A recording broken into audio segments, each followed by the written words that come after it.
السلام عليكم ورحمة الله وبركاته.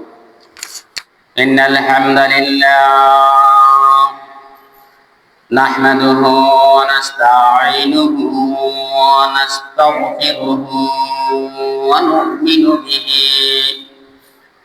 ونؤمن به ونتوكل عليه ونعوذ بالله من شرور أنفسنا ومن سيئات أعمالنا من يهده الله فلا مضل له ومن يضلله فلا هادي له ونشهد أن لا إله إلا الله وحده لا شريك له الذي أرسله الله تعالى بالحق بشيرا ونذيرا وداعيا إلى الله بإذنه وسراجا وقمرا منيرا فقد قال الله تعالى في شأن حبيبه مخبرا وآمرا أعوذ بالله من الشيطان الرجيم بسم الله الرحمن الرحيم إن الله وملائكته يصلون على النبي يا أيها الذين آمنوا صلوا عليه وسلموا تسليما اللهم صل على سيدنا مولانا محمد وعلى آل سيدنا مولانا محمد প্রাণ খুলে মুহাব্বতের সাথে আমরা সবাই পড়ি আল্লাহুম্মা সাল্লি আলা سيدنا مولانا محمد وعلى آل سيدنا مولانا محمد بلغ العلا بكماله كشف الدجى بجماله حسنت جميع خصاله صلوا عليه وآله मुझे कुछ मिले या न मिले मोहम्मद मिले यानी वो शय जिससे अल्लाह मिले बलगल उला بكماله كشف الدجى بجماله حسنت جميع خصاله صلوا عليه وآله لا إله إلا الله لا إله إلا الله لا إله إلا الله محمد رسول الله صلى الله عليه وسلم অধ্যকার আয়োজিত ঐতিহ্যবাহী লোহাগাড়া উপজেলার অন্তর্গত লোহাগাড়া বাইতুল সালাম জামা মসজিদে আজকে উপস্থিত আমার সামনে বসা অরুণ তরুণ যুবক বৃদ্ধ এবং পর্দার আড়ালে আমার সম্মানিতা মা ও বোনেরা, মাইকের আওয়াজ যতটুকু যাচ্ছে ততটুকু পর্যন্ত সমস্ত সামিন, আমি আমার আলোচনার শুরুতে আবার সালাম জানাচ্ছি, আসসালামু আলাইকুম ওয়া রাহমাতুল্লাহি ওয়া বারাকাতুহু। সম্মানিত হাজিরিন, আমি আজকে পবিত্র জুমার আলোচনার বিষয় নির্ধারণ করেছি যেসব আমলে হজ এবং উমরার সওয়াব পাওয়া যায়। এজন্য সর্বপ্রথম মহান রব্বুল ইজ্জত জুল জালাল ওয়াল ইকরাম নিকট লাখ কোটি শুকরিয়া জ্ঞাপন করছি। সকলে বলি আলহামদুলিল্লাহ। আলহামদুলিল্লাহ হামদান কাসীরান তাইয়্যিবান মুবারাকান ফি, ইয়া রাব্বি লাকাল হামদ কামা ইয়ানবাগি লিজালালি ওয়াজহিকা ওয়া আযীমি সুলতানিক। আমরা প্রশংসা করলাম কার? আমরা প্রশংসা করেছি আল্লাহ, যাবতীয় হুকুম দাতা, বিধান দাতা, রিজিক দাতা, হায়াত দাতা, মওত দাতা, সার্বভৌম ক্ষমতার একচ্ছত্র মালিক, একচ্ছত্র অধিপতি হচ্ছেন মহান আল্লাহ সুবহানাহু ওয়া তাআলা। পাশাপাশি মানবতার মুক্তির দূত, সর্বকালের সর্বশ্রেষ্ঠ মহামানব, নূরুন আলা নূর, দয়াল নবী, মায়ার নবী, রহমতুল লিল আলামিন, শাহিন শাহে বাদশাহ, সাইয়্যিদুল মুরসালিন, খাতামুন নবীন হযরত মুহাম্মদ মুস্তাফা সাল্লাল্লাহু আলাইহি ওয়াসাল্লামের নিকট লাখো কোটি দরুদ প্রেরণ করছি। পাশাপাশি অত্র এলাকায় আমাদের যে সমস্ত ভাই ব্রাদার, আত্মীয় স্বজন, পাড়াপত্রী দুনিয়া থেকে বিদায় হয়ে গেছে, তাদের সকল আত্মার মাগফিরাত কামনা করছি। বিশেষ করে ফিলিস্তিনের বুকে আমাদের মা বোনরা যে অকাতরে শহীদ হচ্ছে, তাদের আত্মার মাগফিরাত কামনা করছি। সম্মানিত হাজরিন, এই সপ্তাহে পৃথিবীর মধ্যে দুটি বিরাট ঘটনা ঘটে গিয়েছে। গতকাল ভারতের বুকে একটি বিমান দুর্ঘটনায় প্রায় 232 জন সহ অসংখ্য মেডিকেল ছাত্র কি করেছে, ইন্তেকাল করেছে। এর মধ্যে অসংখ্য ডাক্তার রয়েছে, অসংখ্য ইঞ্জিনিয়ার রয়েছে, অসংখ্য বড় বড় কোটি কোটি টাকার মালিক রয়েছে। সেকেন্ডের মধ্যে, 1 মিনিটের মধ্যে তাদের জীবন কি হয়ে গেছে, দুটি সাত হয়ে গেছে। তাদের কত স্বপ্ন ছিল, কে লন্ডনে গিয়ে পড়ালেখা করে এস্টাবলিশ হবে, কেউ পরিবার নিয়ে লন্ডনে কি করবে, বসবাস করবে, কেউ ইঞ্জিনিয়ার হবে, কেউ বড় ডাক্তার হবে। বিরাট স্বপ্ন নিয়ে তারা কি করেছিল, লন্ডনের দেশে যাত্রা শুরু করেছিল। এই যে 30 সেকেন্ড 40 সেকেন্ডের মধ্যে তাদের স্বপ্ন দুলির সাথে একসাথে প্রায় 232 জন বিমানের যাত্রী কি হয়েছে, মৃত্যুবরণ করেছে। পাশাপাশি ওই যে হাসপাতালের মধ্যে ওই বিমানটা পড়েছে, ওই হাসপাতালে অসংখ্য কি করেছে, মেডিকেল ছাত্ররা কি করেছে, ইন্তেকাল করেছে। আর একটা গুরুত্বপূর্ণ বিষয়, আজকে বৃহস্পতিবার রাতে দখলদার ইসরায়েল বাহিনী তো আস্তে আস্তে মধ্যপ্রাচ্য সম্পূর্ণ কি করবে, ঘায়েল করার তাদের পরিকল্পনা রয়েছে। সে হিসেবে তারা গাজাকে নিশ্চিহ্ন করে ফেলেছে অনেকটাই ফিলিস্তিনের। আজকে দেখা যায় ইরানকে কি করেছে, তারা সর্বোচ্চ শক্তি দিয়ে কি করেছে, আপনার হামলা করেছে। পরমাণু স্থাপনা দেখে দেখে, ইরানের গুরুত্বপূর্ণ জায়গা দেখে দেখে স্থাপনা দেখে কি হামলা করেছে। এখানে ইরানের সর্বোচ্চ একজন ব্রিগেডিয়ার, একজন নেতা মারা গিয়েছে। তারপর 2 জন প্রবীণ আপনার পরমাণু বিজ্ঞানী মারা গিয়েছে। এই যে বিশ্বের আনাজ এখানে আছে, এই যে আমাদের মুসলমান ভাই বোনেরা নির্যাতিত হচ্ছে, আক্রান্ত হচ্ছে, তাদের জন্য আমরা আজকে এই জুমাতে কি করতেছি, দোয়া করতেছি। প্রিয় হাজরিন, এই যে হজের মাস, প্রত্যেক মুসলমানের অন্তরে লালনা থাকে, আশা থাকে, জীবনে একবার হলে কি করবে, হজ করবে, পবিত্র কাবাঘর কি করবে, দর্শন করবে, নবী আকরাম সাল্লাল্লাহু আলাইহি ওয়াসাল্লামের রওজা কি করবে, দেখবে, সবুজ গম্বুজ। প্রত্যেক মনের একটা কি থাকে, আশা থাকে। এই আশাটার থাকাটা হচ্ছে প্রত্যেক মুসলমানের জন্য কর্তব্য, হজের আশাটা।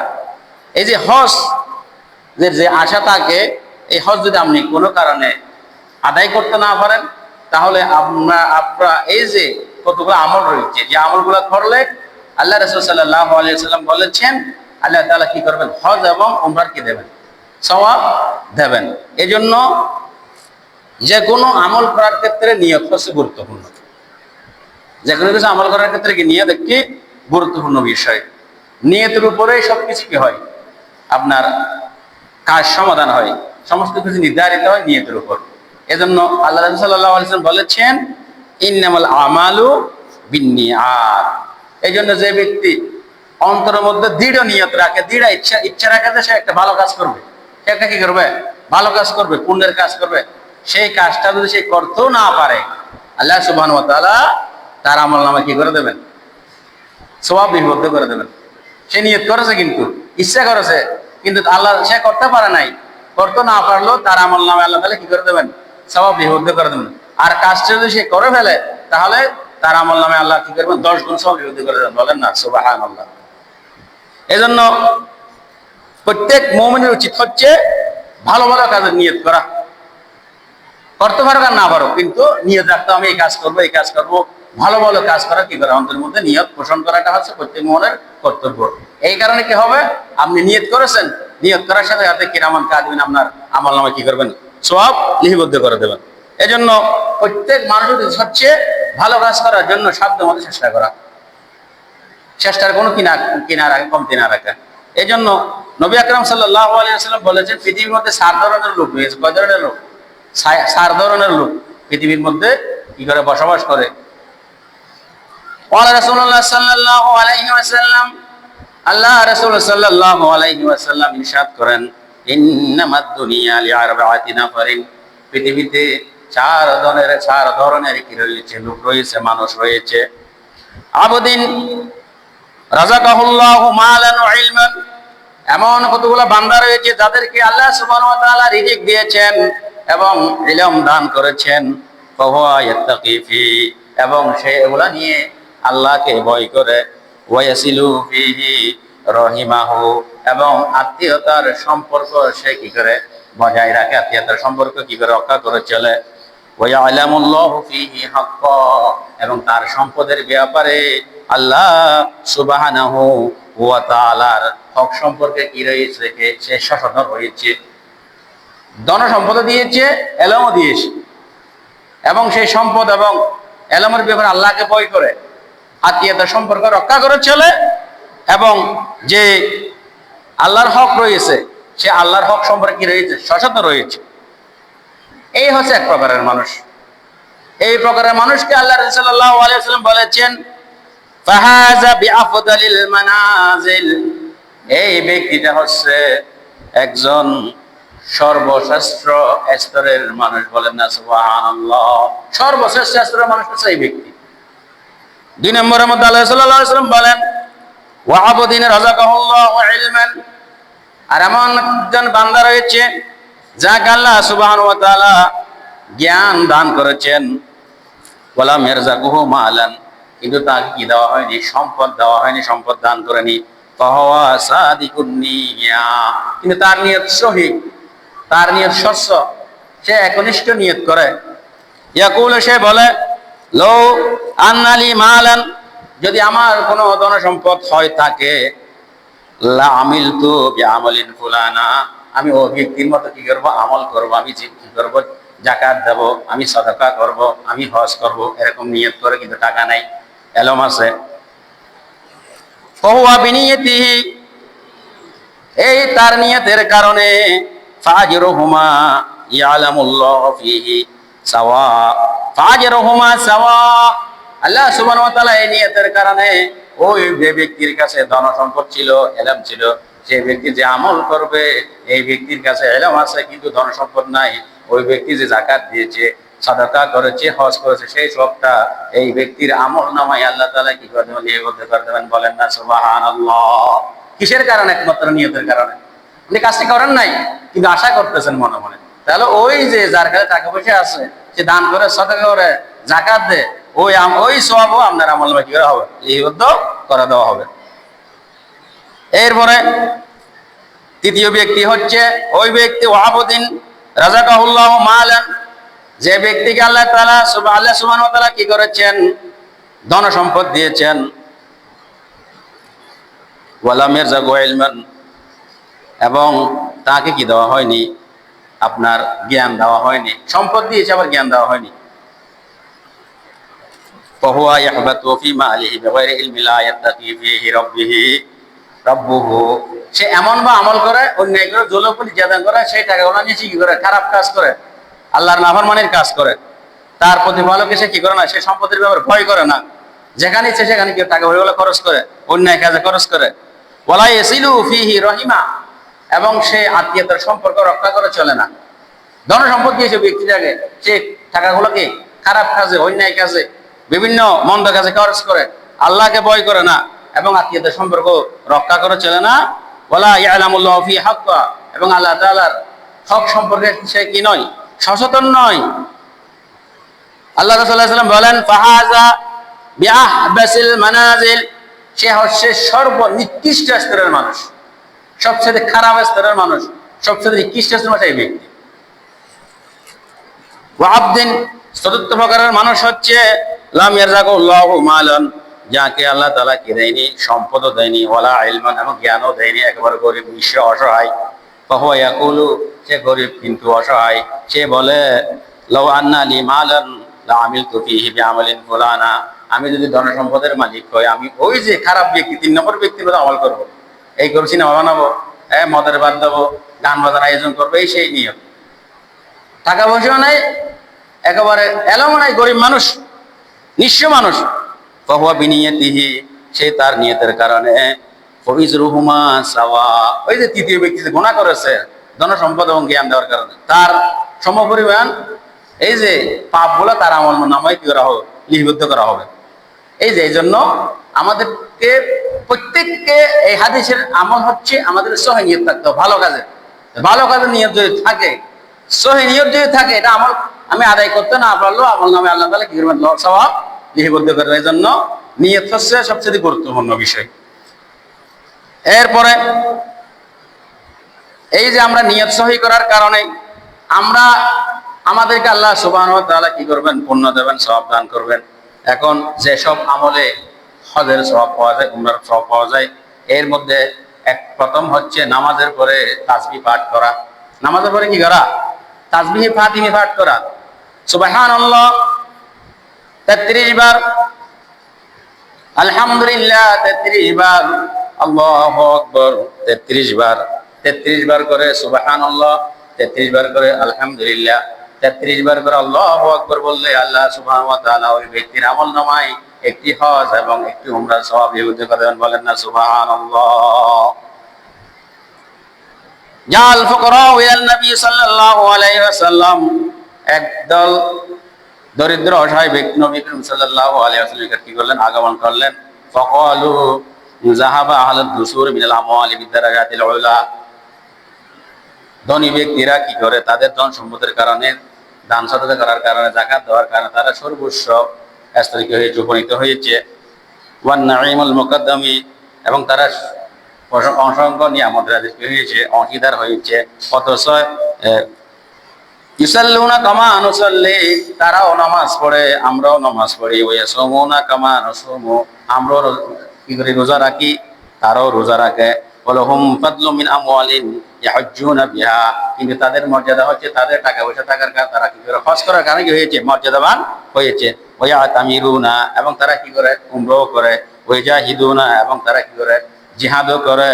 ওয়া তাসাদ্দাকুনা, এবং তারা সাদাকাও করে।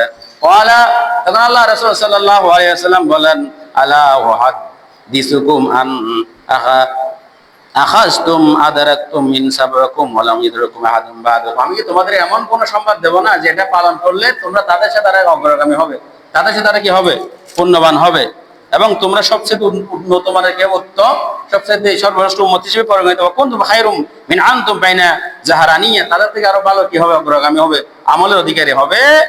ইল্লা মান আমিলা মিসলহু, যে ব্যক্তি অনুরূপ কি করবে, আমল করবে। তুসাব্বিহুনা, কি করবে, সুবহানাল্লাহ 33 বার পাঠ করবে। ওয়াতাহ মাদুনা, আলহামদুলিল্লাহ 33 বার পাঠ করবে। ওয়াতুকাব্বিরুনা খালফা কুল্লি সালাতিন সালাসান ওয়া সালাসিন, প্রত্যেক নামাজের পর 33 বার সুবহানাল্লাহ, 33 বার আলহামদুলিল্লাহ, 33 বার আল্লাহু আকবার পাঠ করলে সেই ব্যক্তিকে কি করা হবে, ওই যারা যে হজ করে, উমরা করে, যাকাত দেয়, সাদাকা করে, সেই পরিমাণ সব তার আমলনামায় কি করা হবে, লিপিবদ্ধ করা হবে। বলেন না সুবহানাল্লাহ। এরপরে ইশারাকের নামাজ, 2 নম্বর হচ্ছে ইশারাকের নামাজ।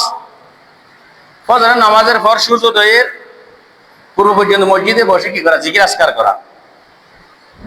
সূর্যোদয়ের পরে 2 রাকাত কি করা, নামাজ পড়া। এই 2 রাকাত নামাজ পড়াকে ইশারাকের নামাজ বলা হয়। এই ইশারাকের নামাজ যে ব্যক্তি পড়বেন তার আমল নামা কি করা হবে? হজ এবং উমরা সব লিপিবদ্ধ করে দেওয়া, বলেন না সুবহানাল্লাহ। ইশারাকের টাইম হচ্ছে সূর্য উদয় হয়ে যাওয়ার 5টা 23, বর্তমান 5টা 23 থেকে 11টা 47 পর্যন্ত। 5টা 23 থেকে কত? 11টা 47 পর্যন্ত হচ্ছে ইশারাকের নামাজের সময়। ওই সময় যদি কোনো ব্যক্তি 2 রাকাত ইশারাকের নামাজ পড়ে তার আমল নামার মধ্যে কি করা হবে? হজ এবং উমরা সওয়াব লিপিবদ্ধ করে, বলেন না সুবহানাল্লাহ। ক্বালা রাসূলুল্লাহ সাল্লাল্লাহু আলাইহি ওয়াসাল্লাম মান সাল্লাল গাদাতা ফি জামাআতিন, যে ব্যক্তি ফজরের নামাজ জামাতের সাথে আদায় করলো, সুম্মা কাআদা, এবং সে ওই স্থানে বসে থাকলো, ইয়াযকুরুল্লাহু হাত্তা তাতলু আশ-শামসু, এবং সূর্য উদয় হওয়া পর্যন্ত কি করলো? জিকির আজকারে মশগুল ছিল। সুম্মা সাল্লা রাকাতাইনি, অতঃপর সে 2 রাকাত কি করেছে? নামাজ আদায় করেছে। কানাত লাহু কাআজরি হাজ্জাতিন ওয়া উমরা, তার আমল নামায় আল্লাহ সুবহানাহু ওয়া তাআলা হজ এবং উমরার সওয়াব লিপিবদ্ধ করেন, বলেন না সুবহানাল্লাহ। কত গুরুত্বপূর্ণ! ফজর নামাজ জামাত আদায় করতে হবে। এখন আমাদের দেখা যায় সকালবেলা 2জন 3জন, অনেক সময় ইমাম সাহেব মুয়াজ্জিনটা কেউ থাকে না, 2-1 জন, অনেক সময় 5জন 6জন। অথচ আল্লাহ রাসূল সাল্লাল্লাহু আলাইহি ওয়াসাল্লাম বলেছেন যে ব্যক্তি ফজর নামাজ জামাতের সাথে আদায় করবে, এরপরে মসজিদে বসে থেকে জিকির আজকারে মশগুল থাকবে, সূর্য উদয় হওয়ার পর 2 রাকাত ইশারাকের নামাজ আদায় করবে, তার আমল নামায় আল্লাহ সুবহানাহু ওয়া তাআলা কি করবেন? একটি কবুলকৃত হজ এবং একটি কবুলকৃত উমরা সওয়াব লিপিবদ্ধ করে দেবেন। তিনি বলেন, ক্বালা রাসূলুল্লাহ সাল্লাল্লাহু আলাইহি ওয়াসাল্লাম, আল্লাহ রাসূল সাল্লাল্লাহু আলাইহি ওয়াসাল্লাম ইরশাদ করেছেন, তাম্মাতিন তাম্মাতিন তাম্মা, পরিপূর্ণ পরিপূর্ণ পরিপূর্ণ হজ এবং উমরা সওয়াব লিপিবদ্ধ করে দেবেন। 3বার বলেছেন। এরপরে 3 নম্বর হচ্ছে শাস্তের নামাজ। শাস্তের নামাজের উদ্দেশ্যে কি করা? মসজিদে গমন করা, মসজিদে আসা। যে ব্যক্তি শাস্তের নামাজের জন্য মসজিদে উপস্থিত হবেন, মসজিদে আসবেন, তার আমল নামায় আল্লাহ তাআলা কি করবেন? উমরার সওয়াব লিপিবদ্ধ করে দেবেন। হাদিস শরীফ এসেছে, নবী করিম সাল্লাল্লাহু আলাইহি ওয়াসাল্লাম ইরশাদ করেছেন, ওয়ামান খারাজা ইলা তাসবিহিদ দুহা লা ইয়াসিবুহু ইল্লা ইয়াহু ফাজরুহু কাআজরিল মুতামির, যে ব্যক্তি অর্থাৎ কুরবানের নামাজ, যাকে আমরা শাস্তের নামাজ বলি, সালাতুদ দুহা বলি, আদায়ের উদ্দেশ্যে কষ্ট করে মসজিদে আগমন করে, মসজিদে আসে এবং সেই 2 রাকাত কি করে? শাস্তের নামাজ আদায় করে, তার আমল নামায় আল্লাহ তাআলা কি করবেন? উমরার পালন করার সওয়াব লিপিবদ্ধ করবেন, বলেন না সুবহানাল্লাহ। তো শাস্তের নামাজের সময় হচ্ছে 8টা 25 থেকে 11টা 47 পর্যন্ত, অর্থাৎ দুপুরের আগ পর্যন্ত। 11টা 47-এ দুপুর শুরু হয়ে যায়, তাহলে 11টা 47-এর আগ পর্যন্ত 8টা 25 থেকে, আমাদের আধুনিক টাইম অনুযায়ী 8টা 35 থেকে আপনার 11টা 47 সময় পর্যন্ত হচ্ছে শাস্তের নামাজের সময়, সালাতুদ দুহার সময়। যে ব্যক্তি সালাতুদ দুহা আদায় করে 2 রাকাত মসজিদে এসে কষ্ট করে, তার আমল নামা কি করা হবে? একটি কবুলকৃত উমরার সওয়াব লিপিবদ্ধ করা হবে। এরপরে 4 নম্বর হচ্ছে ফরজ নামাজের উদ্দেশ্যে উযু করে মসজিদে আগমন করা। বাড়িতে উযু করে সুন্দরভাবে মসজিদে আগমন করলে তাকেও কি করা হবে? আপনার হজ করার সওয়াব লিপিবদ্ধ করে দেওয়া হবে তার আমল নামায়। সুন্দরভাবে উযু কালাম করে মসজিদে আগমন করা। কিসের নামাজ? ফরজ নামাজ। কিসের নামাজ? ফরজ নামাজ। ক্বালা রাসূলুল্লাহ সাল্লাল্লাহু আলাইহি ওয়াসাল্লাম, আল্লাহ রাসূল সাল্লাল্লাহু আলাইহি ওয়াসাল্লাম ইরশাদ করেন, মান খারাজা বাইতিহি মুতাতাহহারান, যে ব্যক্তি তার বাড়ি থেকে পবিত্র অবস্থায় অর্থাৎ ওযু করে বের হলো, ইলা সালাতি মাকতুবা, ফরজ নামাজের উদ্দেশ্যে, ফাজরুহু কাজরিল হাজ্জিল মুহরিম, আল্লাহ সুবহানাহু ওয়া তাআলা ওই ব্যক্তিকে একটি হজের সওয়াব তার আমলনামায় লিপিবদ্ধ করেন, বলেন না সুবহানাল্লাহ। তাহলে মসজিদে আসার আগে বাড়িতে সুন্দরভাবে ওযু কালাম করে ফরজ নামাজের উদ্দেশ্যে যদি আপনি মসজিদে আসেন জামাতের উদ্দেশ্যে, তাহলে আপনার আমলনামায় আল্লাহ তাআলা কি করবেন? একটি হজের সওয়াব লিপিবদ্ধ করে দেবেন। এরপরে 5 নম্বর হচ্ছে দ্বীন শেখা বা শেখানোর উদ্দেশ্যে মসজিদে গমন করা। ইসলামিক জ্ঞান শিখার উদ্দেশ্যে আসছেন আপনি, অথবা শিখাবেন, 2 জনকে আল্লাহ তাআলা কি করবেন? হজের সমপরিমাণ সওয়াব আপনার আমলে কি করে দেবেন? লিপিবদ্ধ করে দেবেন। ক্বালা রাসূলুল্লাহ সাল্লাল্লাহু আলাইহি ওয়াসাল্লাম, আল্লাহ রাসূল সাল্লাল্লাহু আলাইহি ওয়াসাল্লাম ইরশাদ করেছেন, মান গাদা ইলাল মসজিদে, যে ব্যক্তি মসজিদে গমন করলো লা ইরিদু ইল্লা আন ইয়াতাআল্লামা খায়রান ওয়া ইয়ালিমাহু, এই ভালো কথা শেখার জন্য অথবা শেখানোর উদ্দেশ্যে শিখবে অথবা শেখানোর উদ্দেশ্যে মসজিদে এসেছে, ওয়াজ নসিহত শোনার জন্য এসেছে অথবা সে ওয়াজ নসিহত করবে, ভালো ভালো কি করবে, কথা বলবে, শিখবে অথবা শিখাবে, সেই উদ্দেশ্যে কি করবে, মসজিদে গমন করবে। কানা লাহু কাআজরি হাজ্জিন তাম্মান হাজ্জাতুহু, আল্লাহ সুবহানাহু ওয়া তাআলা তার আমলনামায় একটি পরিপূর্ণ হজের সওয়াব কি করে দেবেন, লিপিবদ্ধ করে দেন। বলেন না সুবহানাল্লাহ। এই যে আমরা এখানে বিভিন্ন এই যে আজকে যে আসবেন মসজিদে, এই যে আলোচনা করতেছি, ভালো ভালো কথা বলতেছি, আমি বলতেছি, আপনারা শুনতেছেন, এর উসিলা আল্লাহ তাআলা কি করে আপনার আমলনামায় হজের সওয়াব লিপিবদ্ধ করে দেবেন। এটা ভালো কাজ, এলম। এই যে আমি এলম দিচ্ছি, আমরা এলম নিচ্ছেন, এটা একটা এলম। এরপরে মসজিদে জামাতের সাথে নামাজ আদায় করা। 6 নম্বর হচ্ছে মসজিদে জামাতের সাথে নামাজ আদায় করা। যে ব্যক্তি মসজিদে এসে জামাতের সাথে নামাজ আদায় করবে তার আমলনামায় কি করা হবে, হজ এবং উমরার সওয়াব লিপিবদ্ধ করা হবে। ওয়া রাসূলুল্লাহ সাল্লাল্লাহু আলাইহি ওয়াসাল্লাম, আল্লাহ রাসূল সাল্লাল্লাহু আলাইহি ওয়াসাল্লাম ইরশাদ করেন, মান মাশা ইলা সালাতিন মাকতুবা ফিল জামাআতি, যে ব্যক্তি ফরজ নামাজ আদায় করার উদ্দেশ্যে মসজিদে আগমন করলো, ওয়াহিয়া কাহাজ্জাতিন, তার জন্য একটি কবুলকৃত হজের সওয়াব করা হবে, লিপিবদ্ধ করা হবে। ওমান মাশা ইলা সালাতিন তাতাউই ফাহিয়া কাউমরাতিন তাম্মা, আর যে ব্যক্তি নফল নামাজ পড়ার উদ্দেশ্যে মসজিদে আগমন করলো তার আমলনামায় একটি উমরার সওয়াব লিপিবদ্ধ করা হবে। বলেন না সুবহানাল্লাহ। তাহলে আপনি ফরজ নামাজের উদ্দেশ্যে যদি মসজিদে আগমন করেন, হজের সওয়াব। নফল নামাজ পড়ার উদ্দেশ্যে যখন মসজিদে আগমন করবেন, কিসের সওয়াব, উমরার সওয়াব আপনার আমলনামায় কি করা হবে, লিপিবদ্ধ করে দেওয়া হয়। এরপর জুমার নামাজ, আজকে জুমার নামাজে উপস্থিত হয়েছি না, এই জুমার নামাজে যদি উপস্থিত হয় তার আমলনামায় কি করা হবে, হজের সওয়াব লিপিবদ্ধ করে দেওয়া হবে। এই জুমাটা হচ্ছে আল্লাহর কাছে সবচেয়ে উত্তম দিন, সবচেয়ে মর্যাদাবান দিন, মুসলমানদের, গরিবদের, অসহায়দের ঈদের দিন। এই জুমার নামাজে যদি কেউ আগমন করে তার আমলনামায় কি হবে, হজের সওয়াব লিপিবদ্ধ করে দেওয়া। ক্বালা রাসূলুল্লাহ সাল্লাল্লাহু, হযরত সাঈদ ইবনুল মুসাইয়্যিব রাহিমাহুল্লাহ বলেন, আল জুমআতু আহাব্বু ইলাল্লাহি তাআলা মিন হাজ্জি তাতাউই, জুমা হচ্ছে আল্লাহ সুবহানাহু ওয়া তাআলার নিকট নফল হজ থেকে উত্তম। কেউ যদি নফল হজ করে তার থেকে উত্তম দিন হচ্ছে কি, জুমার দিন। এটা কে বলেছেন, আপনার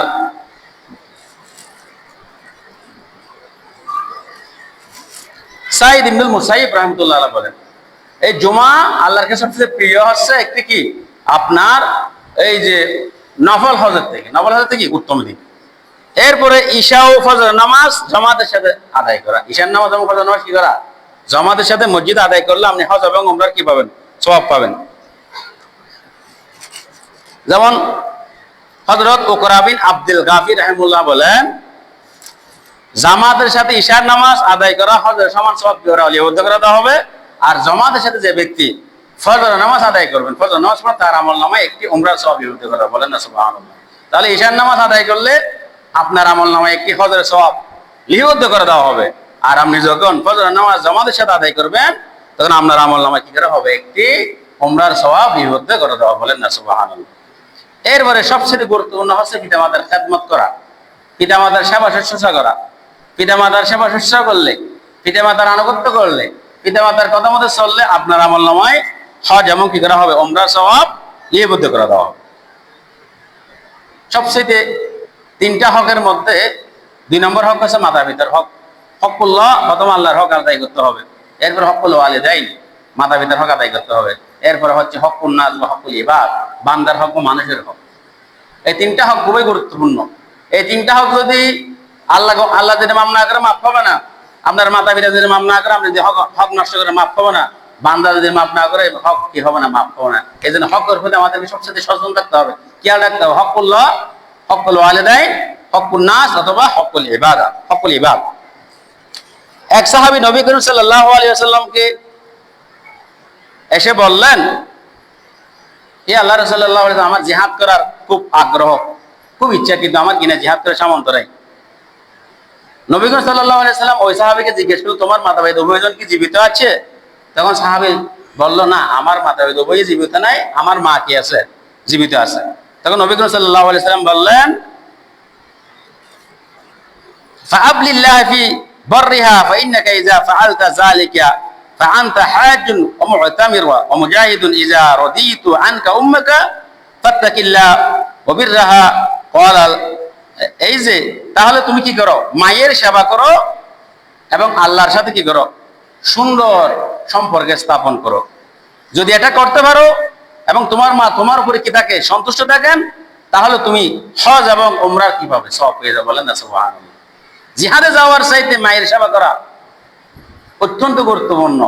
মায়ের সেবা করতে গিয়ে, মা বাবার সেবা করতে গিয়ে মা বাবা যদি আমার রাজি হয়ে যায়, সন্তুষ্ট হয়ে যায়, তাহলে কি হয়ে যায়, আল্লাহ খুশি হয়ে যায়। রিদার রব রিদাল ওয়ালিদাইন, আল্লাহর সন্তুষ্টি, আমি যদি মা বাবা আমার উপর সন্তুষ্ট, আল্লাহ সন্তুষ্ট হয়ে যাবে। সাখাতুর রব্বি সাখাতুল ওয়ালিদাইন, মাতা পিতা যদি আপনার উপর অসন্তুষ্ট হয়, আল্লাহ আপনার উপরে কি হবে, অসন্তুষ্ট হবে। এই যে আল্লাহকে আমি যদি আমরা মা বাপকে সেবা শুশ্রূষা করে কিন্তু সন্তুষ্ট রাখতে পারেন, তাহলে আপনার আমলনামার মধ্যে একটি কবুলকৃত হজ এবং একটি উমরা সব কি করা হবে, লিপিবদ্ধ করে দেওয়া হবে। এরপরে হাজিগণদেরকে সাহায্য সহযোগিতা করা, হাজিদেরকে সময় যেহেতু শেষ, আমি শুধু পয়েন্টগুলো বলে দেবো।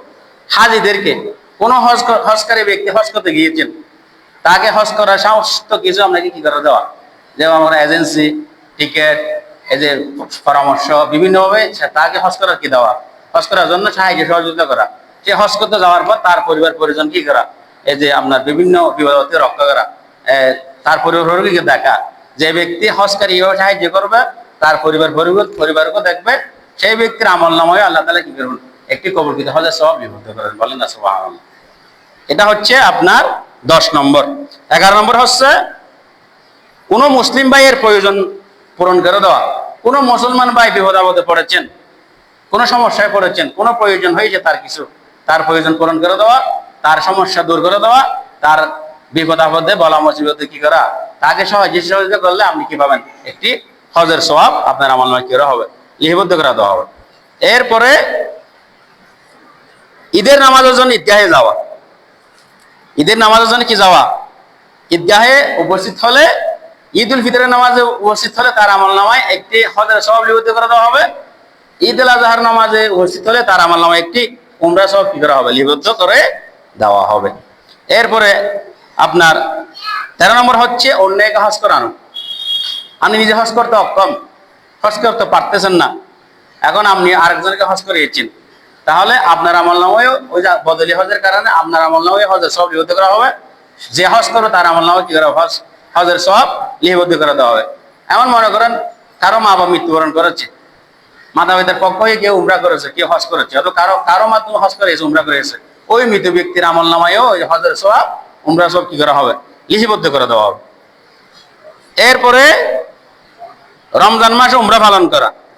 রমজান মাসে যদি আমরা উমরা পালন করতে পারেন, পবিত্র রমজান মাসে, তাহলে রমজান মাসে উমরা পালন করার কারণে আপনার আমলনামায় কি করা হবে, উমরা পালন করলে আপনার আমলনামায় হজের সওয়াব লিপিবদ্ধ করে দেওয়া হবে।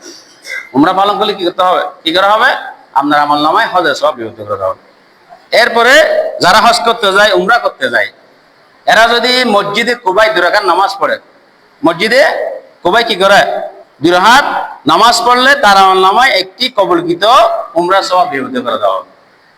মসজিদে কুবা, নবী করিম সাল্লাল্লাহু আলাইহি ওয়াসাল্লাম প্রতি শনিবারে হেঁটে অথবা যানবাহনে চড়ে গিয়ে ওখানে কি করতেন, নামাজ পড়তেন। তাহলে মসজিদে কুবায় গিয়ে যদি কোনো ব্যক্তি 2 রাকাত নামাজ পড়ে, তার আমলনামায় কি করা হবে, উমরা সওয়াব লিপিবদ্ধ করে দেওয়া হবে। এরপরে বিশুদ্ধভাবে হজের নিয়ত করা। এই যে সবচেয়ে উত্তম কাজ হচ্ছে নিয়তটা সহি হওয়া। নিয়ত ছাড়া আপনার কিছু আদায় হবে না। নিয়ত করেছেন আপনি ভালো কাজের, করতে পারেন নাই, সওয়াব লিখা শুরু হয়ে গেছে। খারাপ কাজের নিয়ত করেছেন কিন্তু করেন নাই, আপনার গুনাহ লিখা হবে না। অন্তরের মধ্যে অনেকে লালন করে পালন, আমি এই করবো সেই করবো, গুনাহ করবো, কিন্তু ওই গুনার নিয়ত করলে আপনার আমলনামায় কিছু লেখা হবে না, ফেরেশতারা কি করবে, বসে থাকবে। কিন্তু আপনি মনের মধ্যে, অন্তরের মধ্যে নিয়ত করেছেন একটা ভালো কাজ করব, করতে পারবেন না, সামর্থ্য নাই, টাকা পয়সা নাই, কিছু নাই, কিন্তু নিয়ত করে আছেন আমি হজ করব, আমি উমরা করব, আমি দান করবো, সাদাকা করবো, মসজিদ তৈরি করে দেবো, মাদ্রাসা তৈরি করে দেবো, আমি টাকা পয়সা হলে আমি কি করবো, ঘর তৈরি করে দেবো। অন্তরের মধ্যে নিয়ত রেখেছেন, ওই নিয়ত রাখার কারণে আল্লাহ তাআলা আপনার আমলনামায় কি করবেন, সওয়াব লিপিবদ্ধ করে দেবেন। আর আদায় করলে 10টি নাকি আপনার আমলনামায় লিপিবদ্ধ করা হবে। আর গুনাহ নিয়ত করলে কোনো কিছু লেখা হবে না, যদি গুনাহ করে ফেলেন একটি মাত্র কি করা হবে, গুনাহ লিপিবদ্ধ করা। এই জন্য আল্লাহ সুবহানাহু ওয়া তাআলা রাহমাতুল লিল আলামিন, এই জন্য আমাদের প্রথম কাজ হচ্ছে নিয়তটা সহি করা। ইন্নামাল আমালু বিন্নিয়াত, প্রতিটি কাজ নিয়তের উপর নির্ভরশীল। এজন্য অন্তরের অন্তঃস্থলে নিয়তটা হচ্ছে গুরুত্বপূর্ণ। মুখে যত কিছু বলেন না কেন, ভিতরে নিয়ত নাই, কিছু আদায় হবে না। এজন্য নিয়তের কথা বলা হচ্ছে। এই জন্য আমাদেরকে নিয়তটা সহি করতে হবে। আমাদের অন্তরের মধ্যে প্রত্যেক মুসলমান নরনারীর উচিত জীবনে একবার হলো হজ করার কি থাকা, নিয়ত থাকা, উমরা করার নিয়ত থাকা, দান সাথে করার নিয়ত থাকা, জাকাত দেওয়ার নিয়ত থাকা, ভালো কাজ করার নিয়ত অন্তরের মধ্যে পোষণ করতে হবে। আপনি পালন করতে পারেন নাই, ওই ব্যবস্থায় মারা গিয়েছেন, তাহলে আপনার আমল নামায় যা কিছু নিয়ত করেছেন সেই নিয়তের কারণে আমরা আমল নামায় কি করা হবে, সব লিপিবদ্ধ করে দেওয়া হবে। সময় যেহেতু শেষ হয়ে গেছে, বিস্তারিত বলতেছি না। তো এই যে এগুলা বলা হচ্ছে যাদের টাকা পয়সা নাই, ধনসম্পন্ন নাই, নিসাব পরিমাণ সম্পদের মালিক হন তাদের জন্য। আর যাদের টাকা পয়সা আছে, নিসাব পরিমাণ সম্পদের মালিক হয়ে গেছেন, তাদের জন্য হজ ফরজ। ফরজ আইন, আপনাকে হজ করতে হবে। আবার এটা বলি না এগুলো ভালো আমার হজ আদায় হয়ে যাবে না, এগুলো হচ্ছে গরিব অসহায় যাদের সামর্থ্য নেই তাদের জন্য। যাদের টাকা পয়সা হয়েছে, ধনসম্পদ হয়েছে, তাদের জন্য অবশ্যই অবশ্যই কি করা, হজ করা, হজ আদায় করা ফরজ। ফরজ আইন, তাকে অবশ্যই কি করতে হবে, হজ আদায় করতে হবে। সে যদি হজ আদায় না করে, সে তাহলে কি হবে, গুনাহগার হবে। কবিরা গুনার কি হবে, অংশীদার হবে। কেননা সামর্থ্য থাকা অবস্থায় হজ না করলে কি হবে, কবিরা গুনাহ। আল্লাহ সুবহানাহু ওয়া তাআলা আজকে আমরা যা কিছু আলোচনা করেছি সে অনুযায়ী আমল করার তৌফিক দান করুক। ওয়া আখিরু দাওয়ানা আলহামদুলিল্লাহি রাব্বিল আলামিন।